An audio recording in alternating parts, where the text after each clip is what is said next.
Ayan. Ang daming bunga. Dito po sa bukid, pero tingnan po ninyo, naririnig po ba ninyo yung video okay? Ayan. Tingnan po ninyo ha.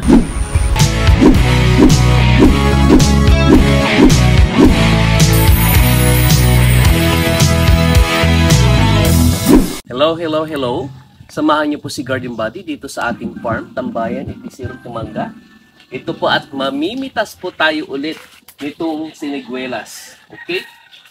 3 puno po ito dati, no? Kaya lang, ang nangyari, yung isa kasi, dahil yata sa bagyo na kung no, nabuwal ba yun? Pero namatay po talaga yon. Then yung isa, pipitasan din po natin. Medyo may kataasan lang po itong nandito ngayon kasi nga, dapat meron tayong hagdan, no? Ladder. Tignan po ninyo. Dito po tayo. Itong mulberry na kung wala pang bunga. Ala yan. Tag-araw yan. Okay. Tignan po ninyo. Ayan. Ang daming bunga. Dito po sa bukid, pero tingnan po ninyo, naririnig po ba ninyo yung video okay? Ayan. Tingnan po ninyo ha. Pakita mo dito sa ano, kung sa taas. Ayan, yun doon.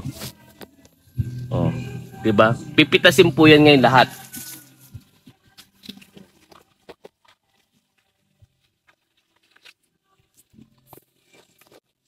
Ang kinaganda lang po talaga dito sa bukid, basta pag meron pong tinanim ng kahit na ano, at pag namasyal po dito, lagi pong may pitas.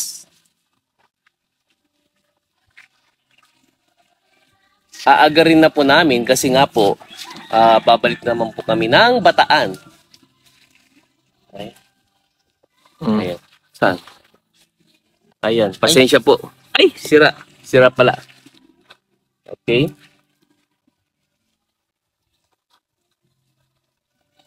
Ayan po mga ka-garden lovers ha. Parang ito, makikita po pag may sira. So, tatapon na lang po natin ito. Sa napansin ko po rito, dapat, ay, sira din po. Dapat, hanggat maaari, pag pinitas po, yung hindi pa masyadong hinog. Kasi nga, kapag masyadong hinog niya, usually, nasisira na po yung siniguelas. Ayun, tignan mo sana, ang tamis sana, no? Kaso nilalanggan ako, baka marumi na yun. Ayun, ako na, hulog na. O, ayan po mga ka-garden lovers ha. Again po, Gaylord, your garden buddy. Bye-bye.